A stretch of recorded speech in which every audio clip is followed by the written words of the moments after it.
क्या आप चाइना को एक साइंटिफिक सुपर पावर मानते हैं? आप मानते हो नहीं मानते हो ये आपका पर्सपेक्टिव हो सकता है। मेरा पर्सपेक्टिव ये है कि मैं मानता हूँ, क्योंकि साइंटिफिक सुप्रीमेसी की डेफिनेशन जरूरी नहीं है हिस्टोरिकली जो रही थी वो ही आने वाले समय में होगी। जो साइंटिफिक टेम्परामेंट चाइना ने डेवलप किया है उसके लिए आपको रिसर्च करनी पड़ेगी अगर आपको नहीं पता है, लेकिन अगर आपको पता है तो मैं वीडियो में आगे आपको बताऊंगा 7 ऐसे डिसीजंस जो चाइना ने अपनी हिस्ट्री में लिए थे जो चाइना को बहुत बेनिफिट कर गया। तो स्टोरी स्टार्ट होती है 1978 में। चाइना के ट्रांसफॉर्मेशन की नींव डेन जियाओपिंग ने ही रखी थी। सबसे पहले लाए इकोनॉमिक रिफॉर्म्स। उनके बहुत सारे कोट्स मशहूर हैं, उन्हीं में से उनकी एक बिलीफ थी कि science and technology are the productive forces of future. जिस समय पे कंट्री को सोचना चाहिए था स्टेबलाइज होने के लिए, एग्रीकल्चर और हैवी इंडस्ट्रीज में आने के लिए, ताकि वो इंडस्ट्रियल रेवोल्यूशन ला पाए अपने देश में, उस समय चाइना ने इन्वेस्ट करना स्टार्ट कर दिया था एजुकेशन में, यूनिवर्सिटीज में,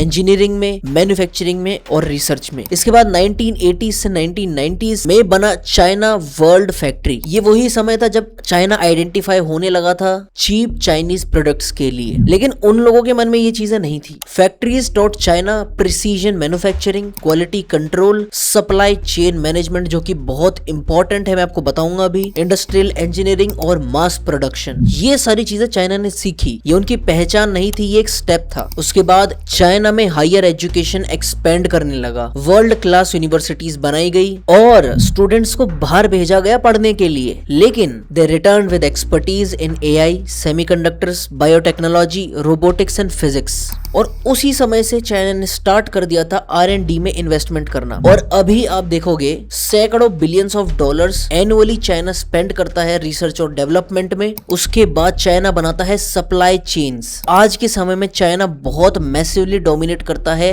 रेयर अर्थ सेक्टर को। उसी के चलते उसने कई सारी सप्लाई चेन्स बनाई है, एआई में, ईवी में, सेमीकंडक्टर्स में, इलेक्ट्रॉनिक्स में, और जो भी इंडस्ट्री ले लो लगभग वहां पे चाइना की सप्लाई चेन होगी ही होगी।